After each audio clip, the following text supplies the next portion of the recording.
안녕하세요. 훈민정음을 활용한 영어 발음 표기의 고재윤입니다. 오늘은 제가 뭔가를 이렇게 들쑥날쑥 이렇게 하면서 손에 들고 있는 내용이 있는데요. 오늘은 제목을 기초 영어라고 정해봤지만 기본 영어이기도 하고요. 또 핵심 원리이기도 합니다. 영어 표현에서 핵심 원리인데 이 말 혹은 이 강의를 이해하신다면 여러분들은 영어에서 정말 어려움 없이 표현할 수 있을 것이라고 자신합니다. 자, 본질적인 내용입니다. 영어의 본질적인 내용인데 그 내용을 쭉 살펴보도록 하겠습니다. 제목은 명사라고 정했습니다. 명사라고 정했는데 이 표현은 영어에서는 noun, noun, 어법, 문법 용어로는 noun 이렇게 표현하지요. 그런데 이 noun이라는 말의 뜻이 언뜻 와닿지는 않을 겁니다. 문법적 표현이니까 그렇고요. 그래서 원래 출발할 때의 의미가 무엇이었는지, 그리고 왜 저렇게 표현하게 됐는지에 해당하는 단어로 NAME로 바꾸도록 하겠습니다. 같은 의미지만 발음이 달라진 거예요. 그래서 name입니다. NAME. 이름이라는 뜻이죠. 이름이라는 단어에 해당하는 거. 이름은 어떤 의미냐면은 어떻게 불러요에 해당하는 거죠. 뭐라고 해요. 어떻게 불러요? 뭐라고 해요? 제가 첫 화면에서 귤을 이렇게 두 개를 올려봤습니다. 자, 이거 뭐라고 불러요? 지가 말해놓고 또 물어보네. 제 친구 중에 한 명이 그 미국 유학생 시절일 때 그 경험을 했대잖아요. 아, 일주일 됐는데 영어를 입에서 한마디도 안 한 거예요. 근데 이제 덩치 큰 어른들 보면 입에서 말이 안 나오니까 뭐라고 하지 하다가 기숙사 옆에서 이제 이렇게 나와가지고 놀이터에 가 앉아 있는데 조그마한 애들이, 그러니까 유치원생 정도 되는 아이들을 딱 보니까 얘들한테는 내가 영어 한마디 할 수 있겠네 싶더래요. 그래서 이제 그 애 이름이 유치원생이니까 이름을 적어놨, 주디 이렇게 적혀 있더래요. 그래서 친구가 말을 했죠. 주디, what's your name? 자, 아니 이름 알고서 이름 물어본 거잖아요. 제가 귤을 뭐라고 불러요? 자, 귤의 이름이 뭐냐고 물어본 거잖아요. 지가 말해놓고. 자, 그래서 이 귤이라는 이름을 한번 생각을 해볼 수도 있고요. 그러면 이런 거를 우리가 이름이라고 그러죠. 제 이름도 있고요. 여러분의 이름도 있고, 다양한 이름이 있죠. 그러면 부르는 거, 제 손에 쥐고 있는 이 귤도 이름이고요. 그래서 크게 나누면은 이걸 다시 두 개의 부분으로 나눌 수가 있습니다. 뭐라고 불러? 이런 거죠. 그래서 이제 사람 이름과 사물 이름, 일반적인 제가 뭐 영어 문법서나 이런 거하고는 좀 다릅니다. 제 나름대로 정리한 내용이니까 좀 다르게 이해할 수 있어요. 자, 사람의 이름과 사물의 이름으로 나눠진다. 이름이라는 게 본질적으로 생각해 보면 그렇잖아요. 사람과 사물의 이름. 그러면 사람의 이름과 사물의 이름은 어떻게 표현하느냐 하는 거죠. 그럼 사람의 이름을 부를 때는 한 사람밖에 없는 거죠. 물론 이름의 그 소리는 같을 수 있죠. 그렇지만 그 사람을 지칭하는, 그리고 이렇게 생기고 이렇게 생겼고 출생은 어떻고 이런 사람의 특징되는 여러분 한 사람은 오직 지구상에 한 명인 거잖아요. 바로 이 개념입니다. 그래서 한 사람밖에 없으니까 대문자를 쓰죠. 첫 글자를 대문자를 사용해서 표현하고 있는 것입니다. 이렇게 만약 미국 사람 이름이 존이라든가 탐이라든가 메리 이런 이름이 있다 그러면은 첫 글자를 전부 대문자로 쓰지요. 세상에서 하나밖에 없는 거, 그리고 하나밖에 없는 사람, 이럴 때는 우리가 대문자를 사용합니다. 예를 들어서 하나님, 유일신으로 한 분이다 이렇게 표현하니까 대문자를 쓰잖아요. 만약에 아, 유일한 신이 아니라 또 다른 신들이 있어 그러면 또 그때는 소문자로, 같은 GOD를 쓰더라도 대문자와 소문자로 나눈 것처럼 유일하다, 하나다 이런 개념이죠. 그래서 우리가 여러분 이름에도 대문자를 첫 글자로 사용하는 이유가 여러분이 이 세상에서 가장 존귀하고 유일한 존재다라는 의미를 담고 있는 것입니다. 그런데 만약에 제가 이 귤을 했는데요. 사람의 이름하고 다르게 이 귤에도 이름을 각자 붙인다고 한번 생각을 해보세요. 이 귤에도 이름 붙이고 이 귤에도 이름 붙이고 그러면 또 귤을 까야 되겠죠. 자, 이 깐 알맹이 하나하나에도 다 이름 붙이고 그러면 미치고 환장을 노르시죠. 머리카락에도 이름 한번 다 붙여보세요. 하긴 그런 사람이 있긴 해요. 머리카락이 5개 남았어요. 그러니까 5개니까 이렇게 하나씩 이름 붙여가지고 영수님, 미수님 이렇게 그런 분은 좀 빼고 얼마나 그 사람은 그 머리카락 하나하나가 귀중하고 존귀하겠어요. 그러니까 이름 붙이는 거고 일반적인 경우에는 이름 안 붙이죠. 머리 감다가 이렇게 머리숱 빠졌는데 어머 영순이 어디 갔고 미자 잃어버렸네. 뭐. 아이고 얘는 철수인데 어떡하지? 내 여기 철수 있었는데. 이런 환장할 짓은 안 하잖아요. 자, 그래서 사람의 이름, 여러분처럼 존귀한 사람에게는 단 하나의 이름과 하나의 글자로 표기를 하는 것이죠. 자, 그래서 사람과 사물로 이렇게 분류를 하게 돼요. 이제 이 2개의 개념 이해하실 수 있겠어요? 자, 이 2개로 나누어지는 겁니다. 그러면 왜 중요하냐? 제가 처음에 들고 올 때 만약에 귤을 들고 왔는데 사과를 한번 해봅시다. 사과를 한 이유가 있어요. 자, 이 표현 때문에 제가 이제 표현을 하는 거고, 만약에 이제 책도 그 이름, 뭐 책이라고 하겠지만 제목은 또 있을 수 있습니다. 제목은. 왜냐면 그 제목으로는 또 이 세상에 유일하니까 제목 이름은 붙일 수 있죠. 그럴 때는 그냥 뭐, 따옴표, 큰 따옴표 딱 하거나 아니면 작은 따옴표로 이렇게 어떤 의미를 나타낼 때 표현하는 경우, 이런 경우가 존재하죠. 아니면 꺽쇠 모양으로 이렇게 책이다, 논문이다, 이런 제목을 정하듯이. 자, 그렇게 이름을 할 수 있지만 우리가 책이라고 하면 그냥 뭉뚱그려서 곧바로 다 이름, 책 한 권 줘봐 이렇게 하지. 그 중에서 특정해가지고 너는 3번째 칸에 있는 3번째에서 2번째 줄에 키가 이만큼 이렇게 막 해서 하는 경우는 드문 것처럼 일반적으로 이제 책이라는 거, 옛날 유머 있죠. 영어로 이제 책을 어떻게 하느냐. 그러니까 묵묵 찢으니까 묵이에요. 자, 그래서 사람과 다른 본질적인 근본적인 표현 방법이 있습니다. 이 내용을 이해하셔야 이제 우리가 어떻게 말하는지를 할 수 있죠. 자, 여기에 표현입니다. 만약에 사람이라면 여기다가 어나 더나 s를 쓸 수가 없습니다. 그런데 사물일 경우에는 보면 딱 이 3가지 표현밖에 없습니다. 무조건 책이라고 하면 앞에 어를 붙이거나 아니면은 이렇게 s를 붙이거나 아니면 더를 붙이거나 단수로 만들 때 s가 빠지는 경우도 있고요. 그렇지 않으면은 뭐 이런 표현밖에 없는 거죠. 사과라고 하면 an apple, the apple, apples 이 3가지 표현밖에 없는 것입니다. 물론 여기다 s를 쓸 수는 있겠죠. 그래서 최대한대로 우리가 이제 어떤 이름을 표현할 때 사물 이름에는 4가지의 기본 패턴이 존재합니다. 그래서 미국 사람들에게 만약에 이걸 뭐라고 해요? 라면서 사과를 보여줬다면 반드시 그 사람들은 an apple 그럽니다. 그냥 애플이라고 하지 않아요. 사과 이렇게 해가지고 우리말에서는 이거 뭐야? 그러면 사과.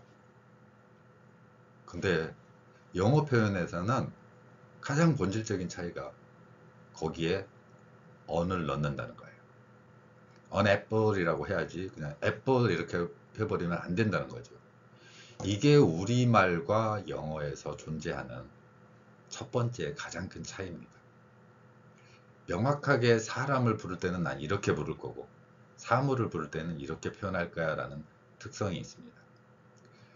따라서 만약에 어떤 사람이 대화를 하는데 on, one 이런 표현을 썼다. 그러면 반드시 뒤에 사물을 나타내는 이름이 오게 되는 것입니다. 그리고 훅 들어와서 사물 이름만 툭 던지는 경우는 생기지 않죠.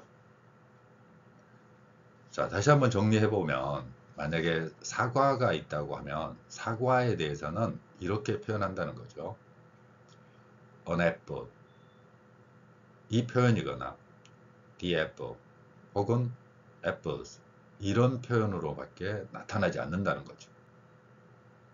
자, 그러면 이 앞에 쓰이는 이 어나 더나 s는 무엇에서 존재하는 것인가 하는 거죠. 사물은 이름을 각자 다 붙이는 정말 정신 나간 짓은 하지는 않죠. 지금 머릿속에 계속 아까 그 머리카락 5개 남은 아저씨 생각하죠. 자, 그러지 말고 그 이름 일반적인 상황입니다. 일반적인 상황에서는 이런 이름들을 오늘은 저 영순이 사과 사왔네?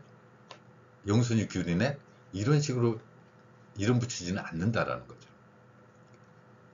더 심한 경우 밥알 하나에다 이름 붙여가지고 한 3,000개 드시면서 그냥 밥알 하나 나는 지금 뭘 먹고 이렇게 이름 붙이는 그런 상황은 발생하지 않죠. 그래서 사람은 존귀하게 표현했기 때문에 이렇게 어나 이런 표현을 사용하지 않고 대문자를 쓰는 겁니다. 여러분 스스로도 존귀하게 여길 필요 있어요. 바로 그런 느낌이죠. 근데 사물은 하나의 귤이네? 귤들이 있네? 아까 그 귤이네? 이 정도의 표현으로만 나타내는 것이죠. 자, 그러면 이 말은 어디서 왔느냐라는 거예요. 많은 분들이 이거를 막 어와 어는 어떻게 구별하느냐 이거 가지고 또 고민하시는 분들 많은데 이거 거꾸로 알고 계세요. 간혹 저도 이제 수업을 할 때 이렇게 반응하는 거 보면 영어 책에도 그렇게 써 있죠. 틀린 건 아닌데 또 뭐 논리 전개가 좀 잘못돼 있죠. 예를 들어서 어는 자음 앞에서 어는 모음 앞에서라고 합니다. 그런데 이게 모음 앞에서 언이고 자음 앞에서 어다 이런 구조가 처음에 생긴 건 아니고요. 원래는 아까 제가 말씀드린 것처럼 어떤 귤을 말할 때 하나의 귤이고 아까 그 귤 아니면 귤들이 많네 이런 표현이죠. 그래서 처음에 출발이 바로 원 하나의 원이라는 발음이죠. 자, 이 원이라는 발음 한번 해보세요. 원 많은 힘을 써야 되죠. 그러면 이제 두 번째로 해볼게요. on 조금 더 힘이 빠지죠. 자, 원 발음보다는 on 발음이 훨씬 더 가볍고 빠르게 말할 수 있죠. 영어 표현에서는 사물 이름에는 하나의 사과, 사과들, 그 사과 요 세 가지 표현이라고 그랬습니다. 그러면 이 표현을 할 때 원을 매번 말한다고 생각을 해보세요.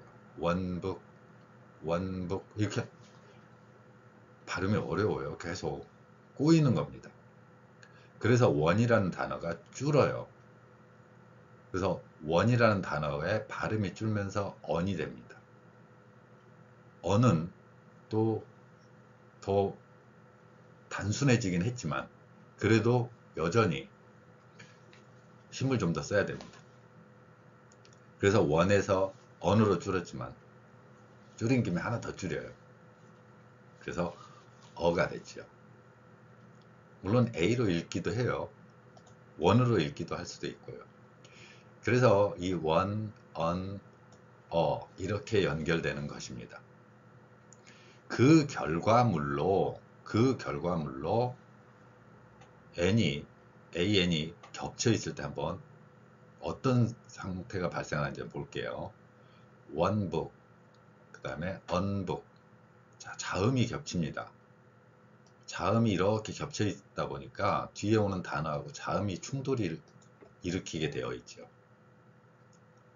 그래서 자음 하나가 빠집니다. 그 결과, 최종 결과가 어북이 된 거예요. 어북, 이렇게 나가는 거죠. 그러면 반대로 이제 아까 그거, 그 사과, 그 귤, 그 책, 사물을 표현하는 방법 중에서 그거밖에 없으니까요. 그래서 이제 the book 이렇게 됐어요. 그런데 이 발음이 이제 모음을 만났습니다. 모음을 만났어요. 그러면 이런 경우에 이 발음이 모음의 편리함을 위해서 the로 바뀝니다. the apple, the apple. 요거보다는 the apple이 좀 더 편한 발음이 되는 것이죠. 자, 그러면 이제 위에 결론적으로 정의를 해보면 이런 거죠. 언북에서 끝나야 될 게 어북까지 왔고요. 좀 더 편리하게. 그리고 만약에 여기에 원 애플이었으면 언 애플로 갔다가 어까지 더 줄지 않고 이 상태에서 멈추죠. 그래서 언 애플로 연결되는 것입니다. 마찬가지로 the에 해당되는 발음, the 같은 경우도 the로 변경이 됩니다. the 발음에서 the 발음으로 모음 앞에서는 이런 글자 표현으로 바뀌고 소리가 변하는 그런 현상이 나타나는 것이죠.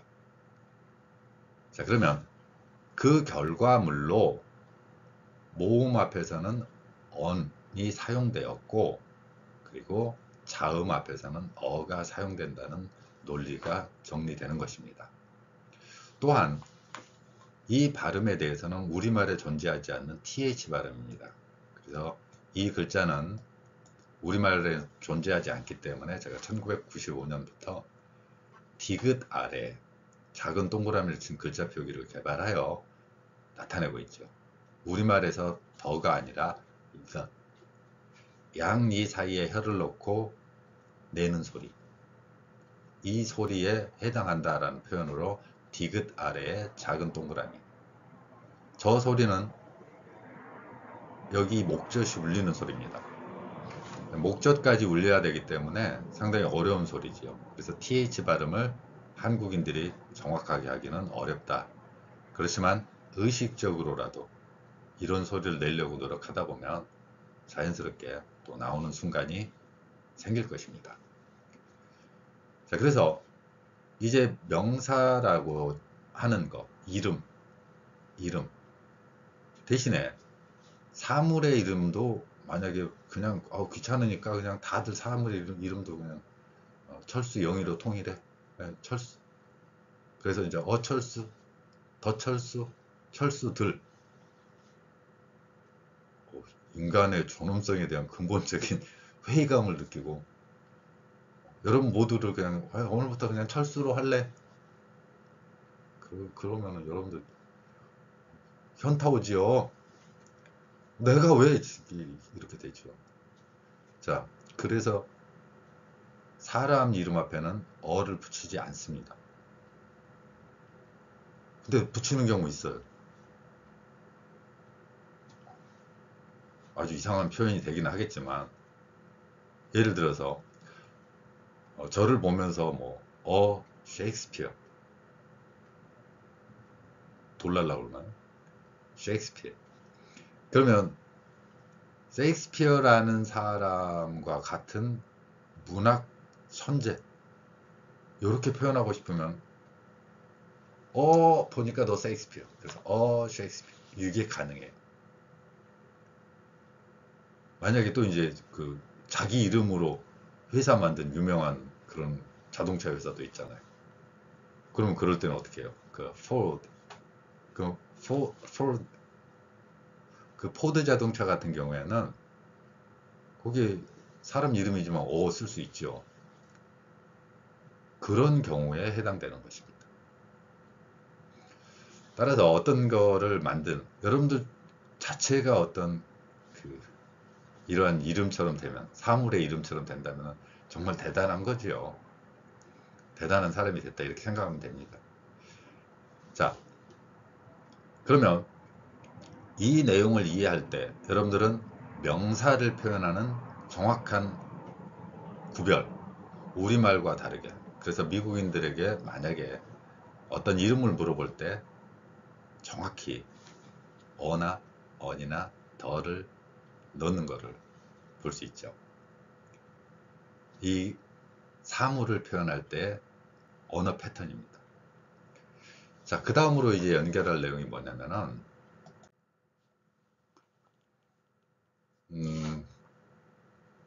우리말을 섞어서 영어를 사용하는 분들 계시죠.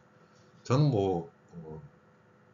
그런 분들을 잘했다 잘못했다 제가 판단할 입장은 아니기 때문에 옳고 그름에 대한 판단은 제 몫은 아닙니다. 근데 어쨌건 그 사람들의 언어 구조를 이렇게 살펴보면 딱 요게 나타납니다. 자, 이게 영어를 이해하고 우리말을 이해하고 우리말을 제대로 사용하는 근본 요인이기도 합니다. 자, 한번 해보겠습니다. 한국 사람들 다 웬만하면 다 알아먹어요. 주디 뭐해? 주디, 주둥이 말고요. 주디라는 외국 사람이 있다고 해봐요. 주디 뭐해? 주디가 북을 리드해. 알아먹었죠? 여러분 알아먹었잖아요. 내가 지금 영어하고 우리말하고 막 섞어서 했는데 알아먹었어요. 다시 한번 해봐요. 자, 주디가 북을 리드하고 있어.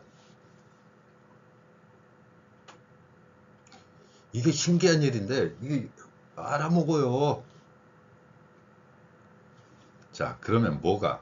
우리말을 빼세요. 우리말에 해당되는 단어를 쭉 살펴보면 주디, 가에서 가에 해당합니다. 요거는 영어를 사용할 때 빼야 되겠죠. 우리말 넣었잖아요. 그 다음에 book, 책이네요. 을 빼야 됩니다. 그리고 넣어야 되는 게 있죠. 넣어야 돼요. 앞에서 말씀드린 책은 사물 이름이기 때문에 of. 자, 이거 변경시키면 됩니다. 그 다음에 read 해, read 한다, 이거 빼세요. 여기 우리말 들어간 이 단어를 빼고 순서만 바꾸세요. 자, 어떤 순서로요? 빼되 가 먼저, 맨 먼저 넣으세요. 가에 해당하는 말을 먼저 넣으면 됩니다. 그 다음에 다나 해, 뭐 한다, 뭐 해, 이런 거 할 때 그 표현, 그리고 이 순서를 머릿속으로 기억하시면 됩니다. 자, 우리말로 표현했던 그 단어 빼고, 그 단어 빼고요. 가, 다, 을. 한번 따라해 보세요. 가, 다, 을. 자, 가에 해당하는 단어 맨 앞에, 다에 해당하는 단어 그 다음, 그 다음에 을. 자, 제가 영어하고 우리말을 섞어 쓰면서 여러분들이 이해했던 그 말을 어떻게 해요? 이제 영어만 쓰는 겁니다. 영어 단어만 쓰되 순서만 바꾸세요. 우리말은 가을 다예요. 가을 다. 이게 영어 문장의 가장 핵심적인 자주 사용한 패턴이죠. 그러면 가, 다, 을로 바꿔주면 됩니다. 대신에 가, 다, 을은 하지 마시고요. 이렇게 하면 안 된다는 거예요. 주디가 리드한데 북을 이렇게 하지 마시고, 자, 순서만 바꿨습니다. 가에 해당하는 거 여기 가 넣고 싶죠. 주디가 리드한다. 책을. 이 순서에서 우리말에 해당되는 단어를 빼세요. 자, 영어를 우리말로 옮길 때는 저걸 또 넣어야 돼요. 이게 우리말과 영어에서 가진 가장 큰 문장 배열의 차이입니다. 그러면 이 문장 배열은 어떤 구조를 가지고 있느냐? 한국어의 독창적인 거죠. 이거는 다른 언어에서는 쉽게 찾아보기 힘들어요. 대신에 언어학자들 사이에서는 우랄 알타이어라고 하는데, 우랄 산맥에서부터 출발해서 알타이어 계통의 언어들에 존재하는 조사라고 표현합니다. 이런 단어들을 우리가 조사라고 하죠. 쪼사버리는 거 말고요. 무섭게 왜 그러세요? 저걸 쪼사. 자, 조사. 더 무서워요? 조사. 저걸 쪼사버리세요.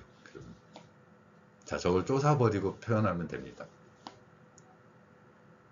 순서를 정말 오랫동안 기억하셔야 돼요. 이것만 하시면은 제가 그 동영상 강의 올려드린 거 500단어하고 마무리 1000단어, 그래서 전체 1000단어, 천자문처럼 제가 1000단어를 동영상으로 올려놨는데, 그 단어들 이렇게 조합하면 됩니다. 물론 조금 더 세밀하게 들어가야 될 부분은 있긴 하지만 기본적인 문장 구조는 딱 이거만 하면 됩니다. 그래서 주디가 북을 리드해 이거보다는 주디가 해 북을 이렇게 순서로 바꿔주시면 되고, 그 과정에서 우리말 조사를 쪼사삐라는 거죠. 자, 그러면 실제 이 문장을 영어로 표현할 때는 어떻게 하느냐 하는 거죠. 제가 이제 개발한 글자 표기 원리, 물론 이제 제가 이 글자 표기를 사용을 했지만 기본 원리는 훈민정음에서 제시하고 있는 거죠. 이 중에서 이제 한국인들에게 발음이 가장 어려운 거지만 훈민정음의 글자 원리를 이해하고 있는 분들이라면 제가 이렇게 써놓은 글자를 이해할 수 있을 것입니다.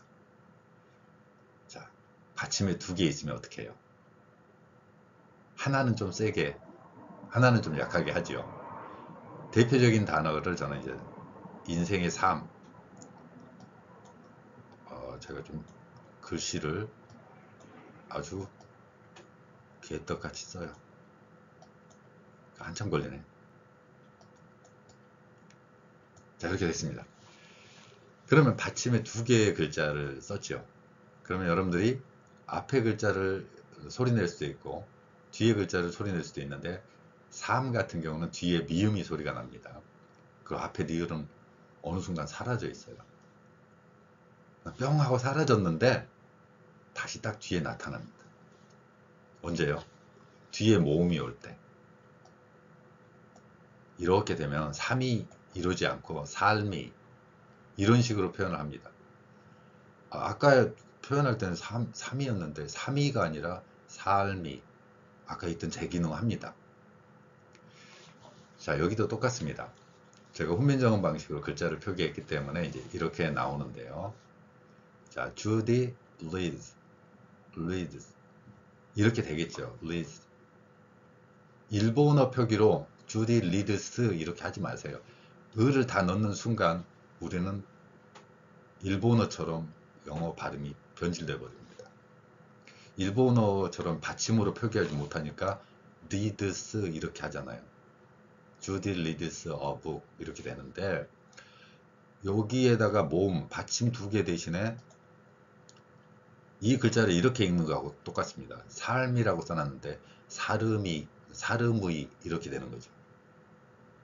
일본어 방식으로 읽으면 그렇게 되는 겁니다. reads, 이 글자도 마찬가지예요. 우리는 일본어 방식처럼 글자를 독립시키질 못하고 이렇게 모든 글자를 자음 세트, 모음, 자음과 모음을 한 몸으로 만들어 버리죠. 그 과정에서 영어에는 없는 의 발음이 들어가는 겁니다. 그래서 삶이라고 하지 않고 사르무, 사르무이 이렇게 발음하는 거죠. 이 원리가 훈민정음 표기가 아니라 일본인들이 일제강점기에 현대 언어학이라고 하면서 언어학적 체계를 바꾸면서 생긴 거예요. 그래서 여러분들이 영어 발음에 현재 한글 표기에는 받침 2개가 단 하나도 존재하지 않는 이유이기도 합니다.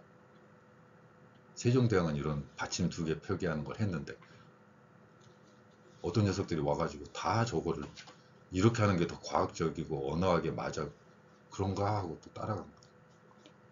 자, 삶이 아니라 사름 이렇게 돼버린 거예요. 받침 2개가 있는 거 여러분들은 결코 발견할 수가 없습니다. 영어 발음을 표기했는데. 영어는 자음이 겹칠 수밖에 없는 구조임에도. 자, 어쨌건 이 내용은 다른 강의, 동영상 강의에서 참고하시고요. 자, 여기서 이제 이 내용을 한번 살펴봅시다. 주디 가 뺐어요. 리드 해 북을, 가 다 을의 구조입니다. 주디가 리드 해 북을, 이렇게 되죠. 그러면 이제 영어 발음으로 변경시켜서 보도록 하겠습니다. 아까 삶이에서 삶이가 아니라 삶이로 변경되듯이 여기 뒤에 있는 시옷이 뒤에 어하고 연결됩니다. 자, 이게 사라져 있던 것처럼 보였지만 그러면 스가 거의 약하게 흘리듯이 나와던 이 발음이 이제 살아납니다. 그래서 여기 시옷으로 했지만 영어에서는 제가 시옷으로 글자 표기했더라도 우리말 쌍시옷에 가깝게 발음하세요. 그래서 주디 리사보 이렇게 연결된 것입니다. 발음이 연결돼서 나는 거예요. 왜냐하면 영어는 띄어쓰기를 이렇게 의미 단위로 연결해서 띄어쓰기를 하고 있어요. 그렇지만 훈민정 표기의 원리를 제가 제시하는 언어학에서 굉장히 뛰어난 표기라고 주장하면서 제가 이렇게 나타내는 이유이기도 하죠. 이게 연결돼서 발음이 됩니다. 연결돼서요. 아까 사라졌던 소리처럼 되어 있던 이게 시옷, 쌍시옷, 그리고 어가 합쳐지면 쌍시옷하고 어를 합쳐보세요. 여러분. 써 되잖아요. 써. 그래서 주디 리사보 이렇게 됩니다. 근데 이제 궁금한 거, 아까 여기 리드인데 왜 S가 살아났어? 이건데 S는 어디서 온 거야? 이게 이제 어법 용어로는 그렇습니다. 주디라는 게 저와 여러분이 아닌 또 다른 이름, 그 친구 이름이기 때문에 3인칭이라고도 하고 한 명이기 때문에 이렇게 동사에 해당하는 단어에 S나 ES가 들어있는 겁니다. 이 내용은 다음 동사편이나 이런 데서 설명을 드릴 것입니다. 자, 발음까지 이제 해결해 보자고요. 처음에 이제 제가 명사로 출발했습니다. 그리고 가, 다, 을에 대해서 반복해서 말씀을 드렸고요. 이번에는 이제 이 발음을 어떻게 해요? 그러면 영어 발음을 당신 말대로 훈민정 방식으로 이제 글자 표기해서 읽어보자는 거죠. 그러면 리, 여기 리 발음 여러분들 거의 다 할 수 있습니다. 이대로 읽을 수 있어요. 그리고 서브, 주디, 리 서브 이렇게 되는 겁니다. 이 글자 표기의 원리에 의해서 여러분들의 발음이 연음까지 포괄해서 나타낼 수 있는 거죠.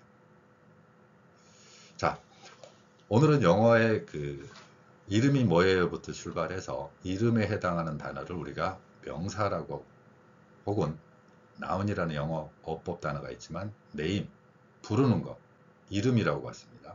이 이름에는 사람과 사물로 나눠지고 사물을 표현할 때는 기본적으로 세 개의 표현, on, 더 혹은 뒤에 s, 앞에 on, 더 이거 관사라고 또 따로 문법적으로 설명하기도 하는데 이거 뒤에 이제 s, 이게 사물에 대한 이름의 본질입니다.